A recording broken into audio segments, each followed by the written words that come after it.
Hi, I'm Greg. Welcome to Affect Studio. This is a continuation of my history of the Ibanez Musician Basses.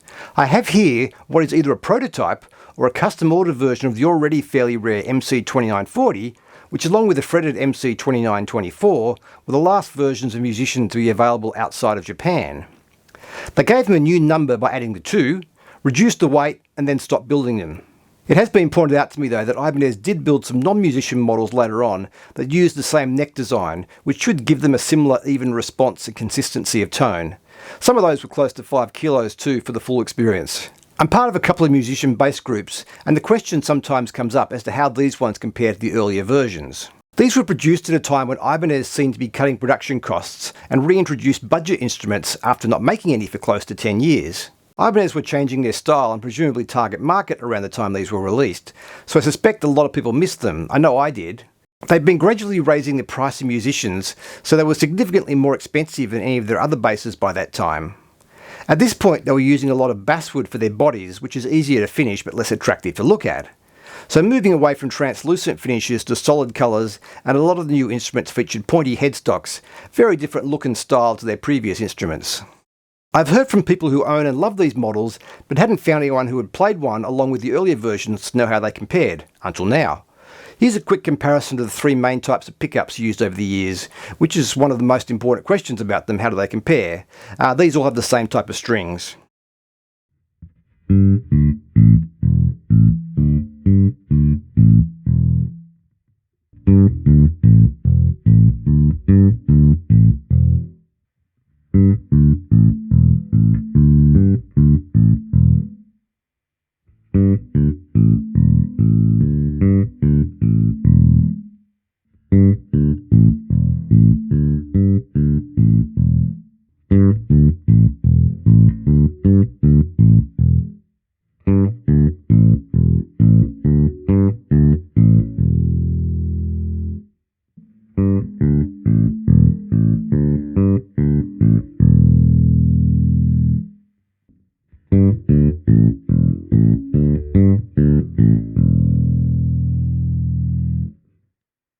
We previously reached 1984 with the Super P5 and J5 pickups in my bean basses.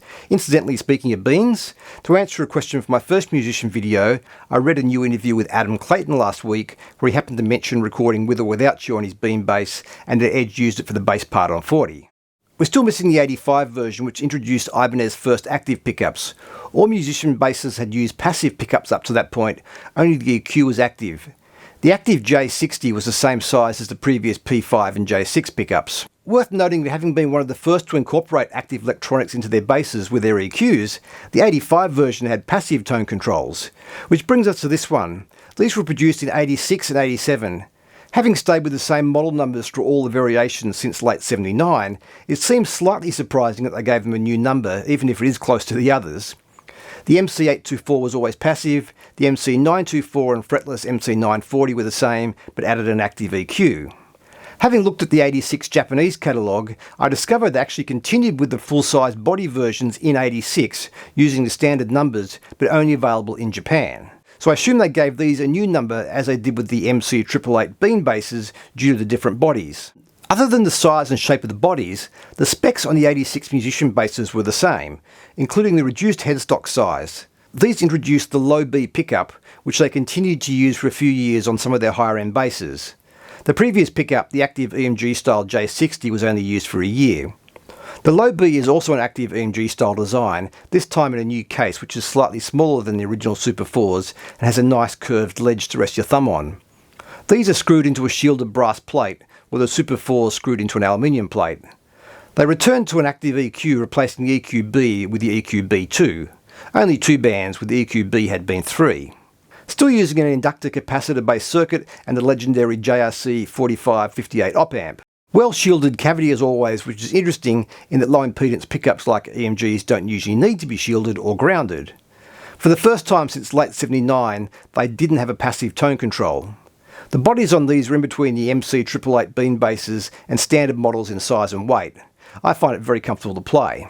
In the 85 catalogue, they claimed the new slightly smaller arched top gave them a tighter sound. For these, which are even smaller, they talked about using their new vibration mode analysis technology, or VMA, to determine the optimum weight and size to produce the desired response and resonance. Despite not having a mid-band and passive tone control, Ibanez claimed the new electronics expand the tonal range of the musician basses and that all contemporary bass sounds could be dialed in with the new pickups and EQ. Maybe they meant in comparison to the 85 version with the passive tone circuit.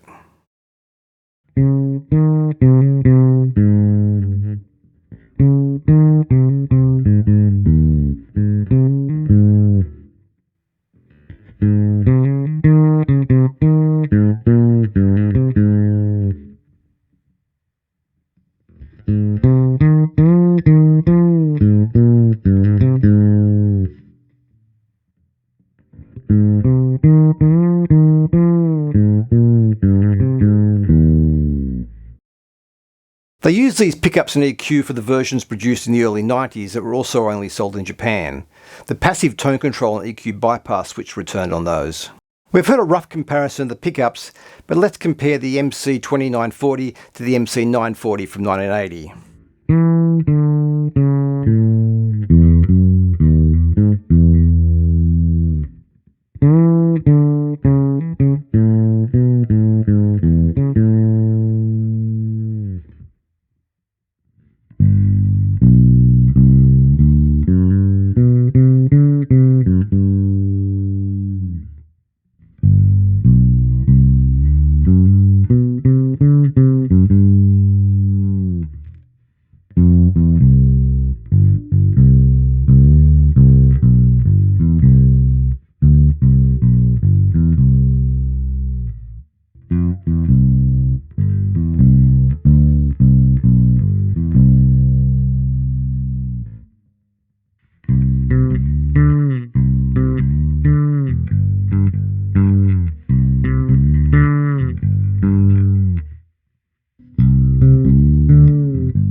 Different sound, but the response is equally as good.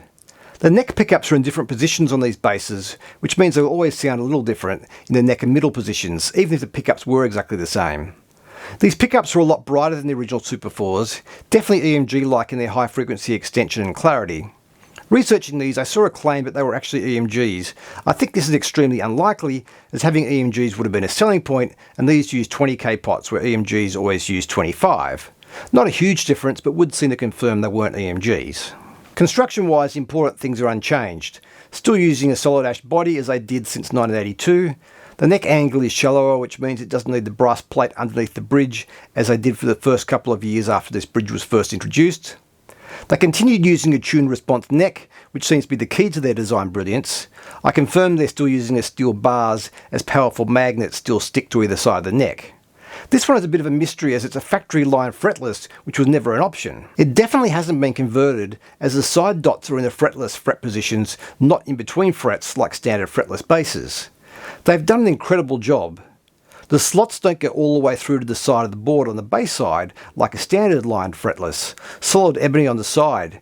It's like they wanted to leave you in no doubt it's a custom instrument and show how brilliant they were.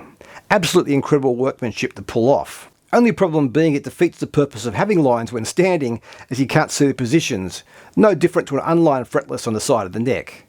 It has a non-standard serial number which I've only seen twice before. It looks like the others were prototypes as one is in a catalogue. If anyone knows more, I'd love to hear about it.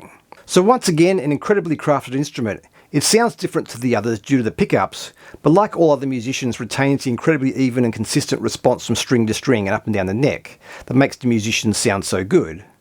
I still prefer the 1981 version of the EQ due to the master boost cut control and the passive tone, although mainly run the EQs bypassed anyway. I love the Super 4 pickups, and it's still a bit early for me to say if these will stay or I'll build Super 4s for this. The overall performance and construction quality of this bass is definitely equal though, which was the unknown, and this one is only 4.3 kilos, which makes it one of the lighter musicians out there apart from the Beans. So as always, thanks for watching. Please like and subscribe. Please check out my other videos and invite your friends along, and hopefully I'll see you again soon.